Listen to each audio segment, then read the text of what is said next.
Today on Cap 13, two organizations come together to celebrate the Day of the Dead with the community.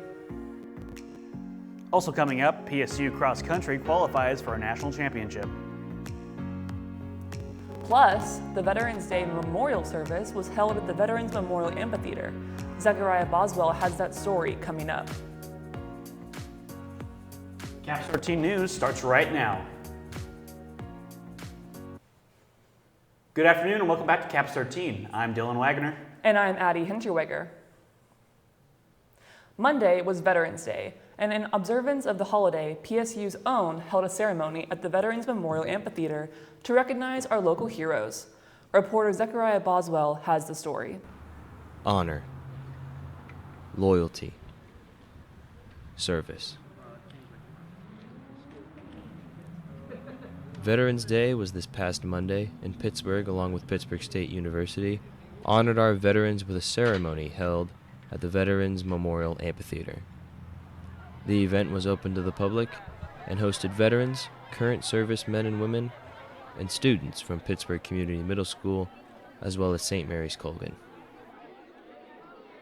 The ceremony was hosted by PSU and had speakers there to guide the ceremony of both Pitt State and veteran likeness. The Veterans Day event in Pittsburgh is pretty special. It's a place where students come together, community comes together, military members come together. There's not a lot of days that are set aside where we can just spend this time and honor those who are serving and have previously served. Major Callie Beecraft was the keynote speaker at the event and is not only a veteran herself but is also a Pitt State graduate and teacher. So I've been in the military for 17 years. I've been in the Kansas Army National Guard. I joined when I was a junior in high school, and I went to basic training that summer before my senior year of high school. And then for college, I came to Pittsburg State. I commissioned from the ROTC program here, and then I've been a part-time officer and then working full-time in the civilian world. And then I got to come back here this year, and I'm teaching at ROTC now. Coming from a military family, Major Beecraft had deep connections to the service as well as family. My dad retired after 32 years. My husband he just got out of the Navy. I have a brother who also commissioned from this program. Another brother who's in the military, one that just finished basic training for the Navy, and then all my grandparents. Yeah. And she's not the only one. So my grandfather was in World War II in Korea. My dad served in Vietnam, and then my uncles and my brother as well. So all of us have served. Sergeant Bruce Curry also spoke at the event and is not your typical Pitt State student. As he gets his master's degree in this next year, he is also heavily involved with PSU and the service. I don't know that there's any institution outside of the military that prepares you for the military, right? ROTC might be an exception to that, but for the most part, and the program here is very good for ROTC, but as far as just the average student who goes to college and then decides to join the military, you're going to get that experience by doing it, right? Sergeant Curry, like many others, holds hope that days like Veterans Day can unite people and bring them together in these tumultuous times. Such a beautiful memorial in such a small town, relatively speaking, and the way that the community comes together to show their support is just a wonderful thing. So. The ceremony honored several veterans and families of veterans, and many received a paver. These small cement slabs may seem like nothing special, but they are memorial stones made to honor those locally who have served their country. The years span from the Civil War to present. All of these pavers are for local men and women who have served their country. One of these local heroes, named Robert D. Gelso, recounted his time growing up, as well as his service. I left September.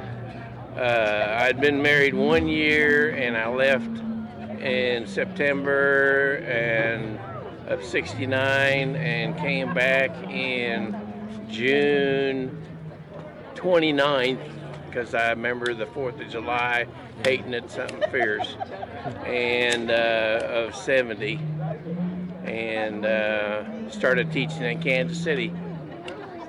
And the 1st of August, I went from a combat zone to teaching 130 kids. in 6 weeks' time. Had that transition. Was that a difficult transition? Well, it was hard to get used to because they found out that they could slam a board or a loud noise, and I ducked down below the workbench. And it's that PTSD thing and loud noises and, and all that kind of stuff. When asked about his paver, Gelso seemed to be hit with the full weight of this honor. You got one of these dedicated to you today. Is that Yes. How is that an honoring feeling? It's humbling. Yeah. You okay? Well, hey, I'll let you get. Okay. Thank you very much. Thank you. Have a wonderful day. All right.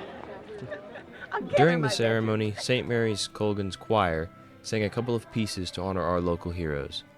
Along with the St. Mary's Ensemble, PSU senior Ryan Ford performed taps to close the ceremony, reminding all of us to recognize the freedoms that we enjoy every day, and that these freedoms came at a cost for some. So from all of us here at CAPS 13, thank you all very much for your service, and thank you even more for your sacrifice. This is Zechariah Boswell for CAPS 13 News, reporting. Every Wednesday, the St. Pius X Catholic Student Center on campus has a lunch in their social hall. The lunch is from 11 to 1 and is free. All students are welcome to attend regardless of their religious affiliation. The only requirement is that those who attend write their name down on a sign-in sheet. The lunch serves as a time for students whose schedules don't often line up to socialize with each other.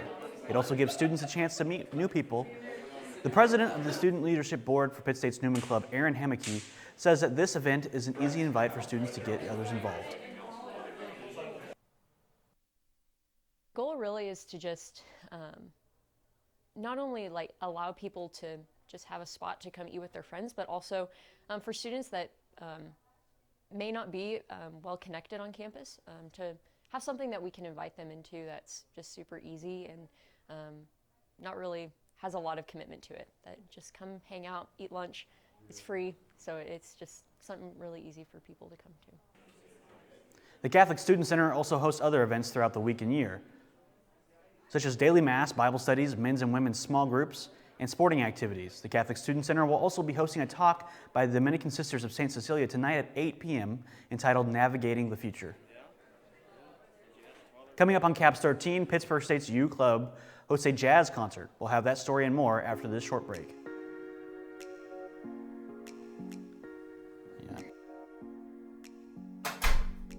Oh, hey! Did you get drugs off the street again? It's not that I'm upset, just disappointed. But I'm more concerned about your safety. Are you at least gonna get your drugs tested for fentanyl? What? Do you know how dangerous that can be? Here, say this chocolate chip cookie is the drugs that you got. Let's look at all these chocolate chips. See how they're not evenly distributed? That's how fentanyl works. Anytime you get drugs, make sure you test all the areas to see if there's fentanyl. You never know what chips could be hiding.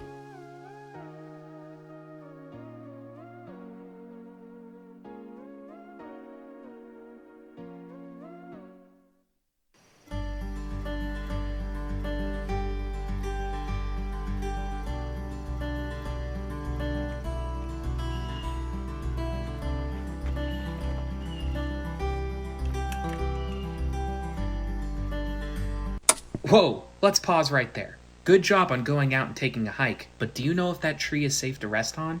The main problem with this image here is this vine. How can you tell if it's poison ivy? Poison ivy is number 1 on our list of plants to avoid because it contains a resin that can induce an unpleasant skin rash if you touch it. Poison ivy you see here in Kansas will grow on a vine climbing up trees. The best way to tell if a plant is poison ivy is if it has 3 leaves. Remember the saying, leaves of 3, let it be. If you come into contact with poison ivy, the best way to avoid symptoms is to wash with soap and water thoroughly. If you contract a rash, rubbing calamine lotion on the area is effective. This has been Know Your Nature. Welcome back to CAPS 13. This past Monday, the Pitt State Jazz Band held a free jazz concert in the U Club. My fellow anchor, Dylan Wagner, attended the concert and enjoyed the great music.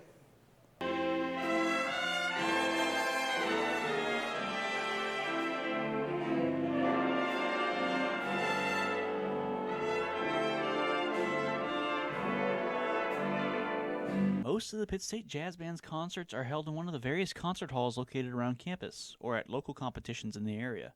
This week, they decided to change things up a bit by playing in a less formal setting. The concert was free to attend and had free snacks for attendees. Todd Hastings, professor of trumpet and director of the jazz ensemble, said that shows like these offer students in the band the opportunity to experience some of the venues that professional jazz musicians would play in. The goal was really to give the students a real-life kind of environment to play instead of always, I mean, it's great playing on stage in the concert hall that we have here. It's gorgeous and everything else, but, you know, jazz musicians play in clubs and other venues, so I'm trying to find other venues to house the jazz band so they get a professional experience. The concert also featured audience participation, with the band requesting that they snap along to a sung duet.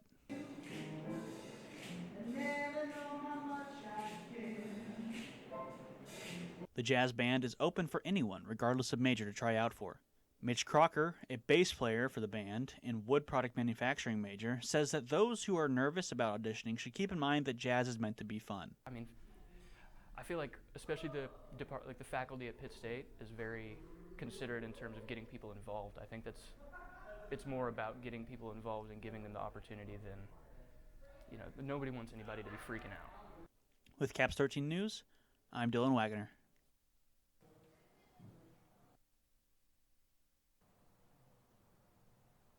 The Pittsburg State students and community members are collaborating with two celebrations for Dia de los Muertos, or Day of the Dead. Caps 13 reporter Addie Hinterweger had a chance to attend the local events and talk to a couple of the people that organized them. Day of the Dead involves remembering friends and family members who have died and celebrating their memory. The Pitt State Spanish Club and advisors of Pitt State Hispanics of Today organized two events to celebrate the holiday on Sunday. The first event took place at Root Coffee House Sunday afternoon and featured an ofrenda, a table that is decorated and covered with photographs, flowers, and candles. I was very excited to see that there was a lot of people in the community that was interested in learning about this event and about a bit part of my culture. A big thing about Day of the Dead is remembering your loved ones who have passed away. So we thought of an idea of having the community involved by writing notes about their loved ones who are here with us or no longer with us. The ofrenda also had photographs of loved ones, the deceased's favorite food and drinks, and marigolds in hope of guiding the spirits to the ofrenda. The second celebration featured the Pittsburg Hispanic Banda performing Mexican music and readings of Day of the Dead history at the Pritchett Pavilion Sunday evening. The Pittsburg Hispanic Banda is conducted by Isaac Hernandez. So he came up with this idea and we are just collaborating, supporting our culture and our roots with this event. Day of the Dead for me, it's very important and emotional. I grew up in Mexico City, so to have some events like this being, for me, it means a lot because you remember, but also I can share with people about how is Day of the Dead and why we're doing this. Herrera says it's important for the community to learn more about the holiday, as it is often misunderstood. Despite the rain on Sunday, the two events celebrating Dia de los Muertos attracted students and community members. A new restaurant chain is making its way to the Four States area with a Beefaroo prepares to open two locations in Pittsburg, Kansas, and Joplin, Missouri. Beefaroo, known for its classic American menu, is set to take over several former Hardee's locations that closed across the region over the last year. In Pittsburgh, the new location on South Broadway had a soft opening, but it is temporarily closed again due to mechanical issues. In Joplin, Beefaroo is expected to open by the end of the month. Though the company has not yet confirmed which of the former Hardee's sites will open first, despite the temporary delays, anticipation is building for the restaurant's grand opening. I heard about it. I remember when the old Hardee's closed down. And so I remember thinking, what's gonna come next? And then I remember seeing like a few weeks after the fact, there was this new place called Beefaroo opening up. And I was like, oh, that sounds good, you know? I see the sign, you know, I look on their website. Apparently they're known for cheese fries or something like that. They got that on the mural. Peru is currently hiring for both locations, accepting applications online and in person. Up next on Cap 13, Dale Messer has the weather. That and more after the break.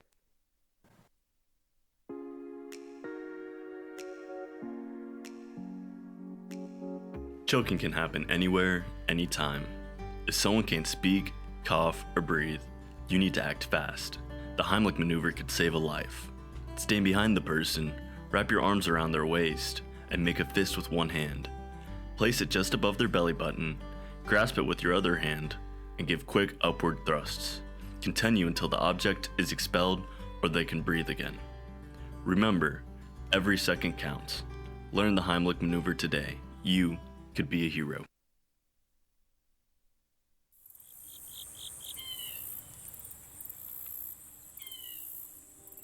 Planet Earth. Vital to us all.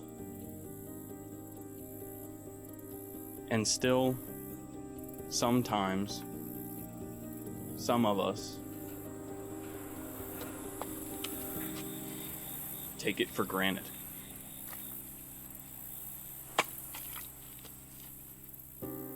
But how much can we ignore? How much can we overlook before it's too much, or before it's too late? Your choice matters. A lot of little efforts have a big impact.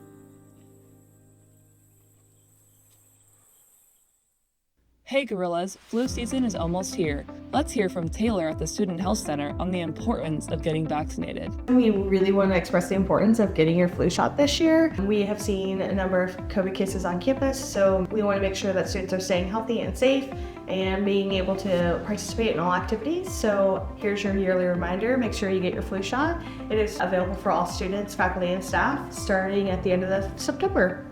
You can get your flu shot today at the Bryant Student Health Center. Welcome back to Caps 13. I'm Val Messer, and it's time for the weather. Right now, it's 60 degrees and sunny.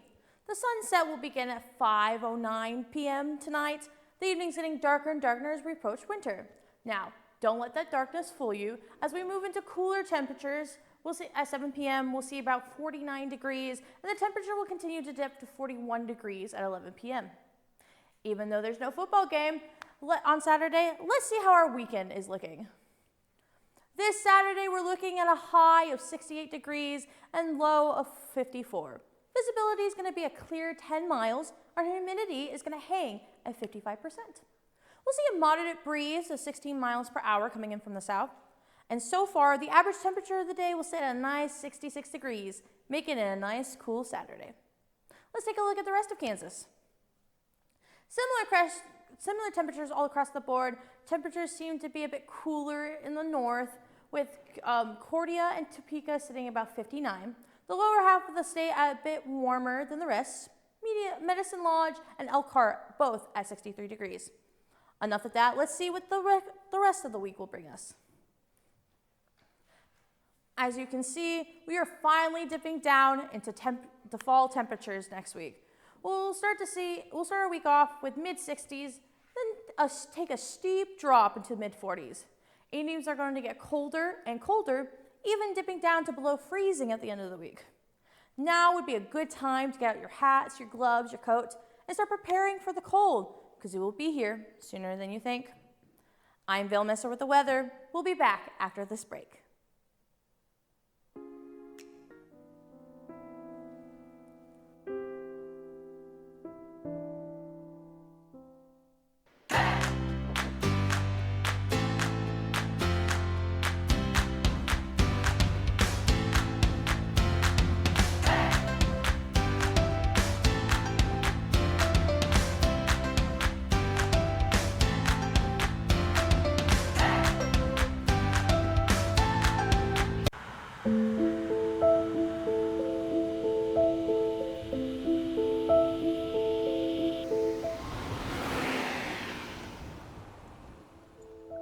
The open road is dangerous. Crashes happen more than you think. It can happen to someone you know, someone you don't know, or even you. Stick to the signs. Speeding kills.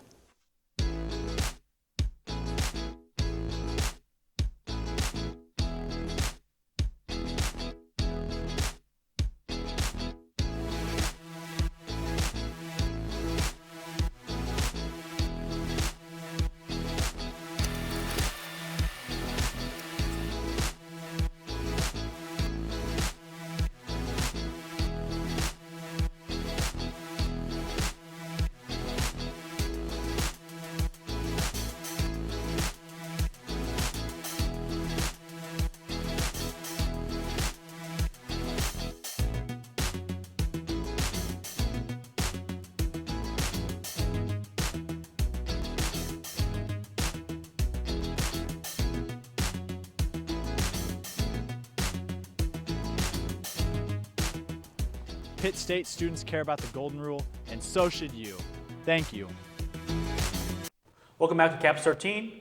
The Pitt State's women's soccer team faced a tough opponent against a nationally ranked team on Sunday.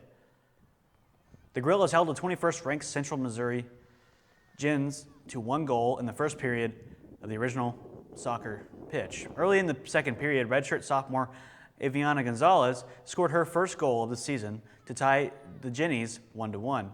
Just 7 minutes later, the Ginnies secured their second goal to lead the Gorillas 2-1.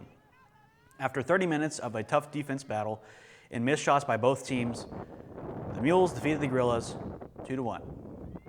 Head coach Wes Brandstetter says that the team was tenacious and fought hard all 90 minutes and is looking ahead to the remainder of the season.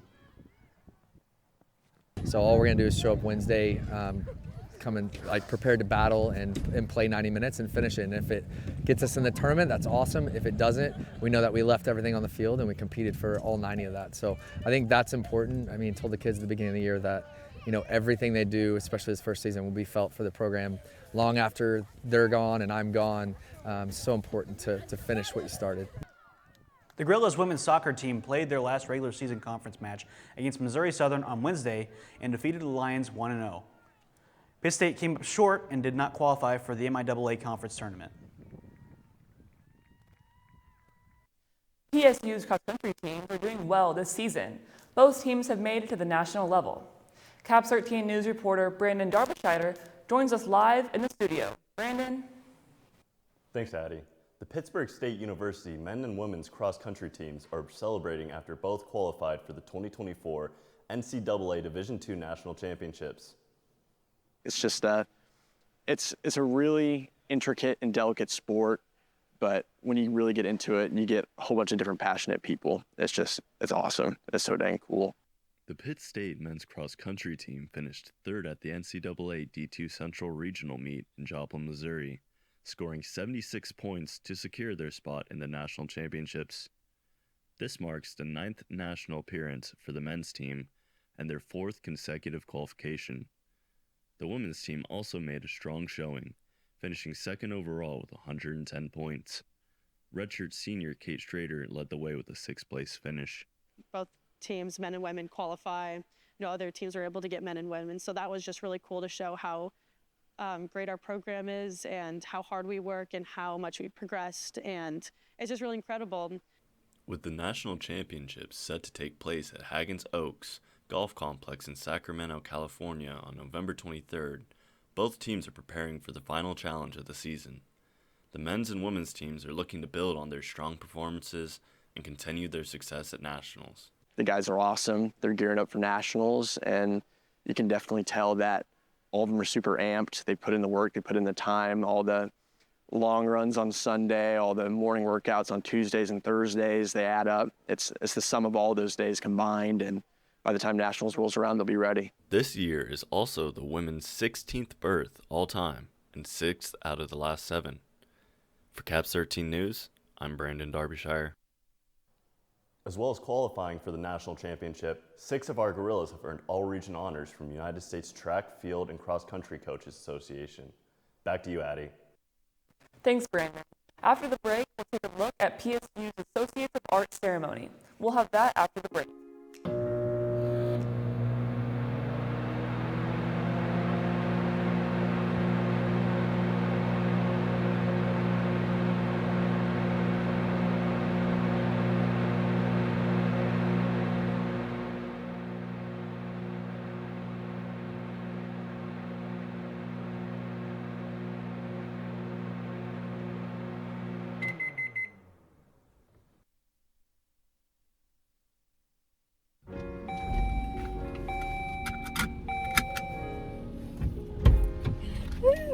Hey, you ready to go? Yeah, hurry up. Let's go. Not gonna put your seatbelt on? No, for what? We're just going around the corner. I guess you have a point. Yeah, I'm always right. I don't know why you never listen to me. You do this every single time. Woo! Being buckled up during a crash helps keep you safe inside your vehicle. Severe weather can strike at any time. If you want you and your property to be safe, listen to these steps. Stay away from big metal poles like this one. This is a flagpole. You do not want to become a human lightning rod. Resources like the National Weather Service will sometimes send alerts through your phone letting you know if a severe weather event's happening. If you're on the road during a storm, make sure to drive 5 to 10 miles below the speed limit. You do not want to go off the road. And it also allows you stopping time in case any debris falls into the road. If you're going to go park your car, if you have a garage, park it in your garage. If you need a carport, park it under a carport. You do not want trees falling on your car. Make sure to stay away from windows. Thunder and lightning can both break windows, and high winds can send debris like tree branches crashing through your window. And you do not want to end up like this fence here. Now, whether it's inside or outside, when severe weather strikes, you know how to stay safe, Gorillas. Welcome back to CAPS 13. Pitt State students were honored for their achievements by the university. Those who have automatically earned an Associate of Arts degree during the spring and summer semesters were honored at this commencement ceremony. At the short celebration, students received a cord to wear when they earned their bachelor's degree. University President Dr. Dan Shipp gave a short speech to the students attending and talked about how important this is to their life and that continuing their education was the best thing they could do for themselves.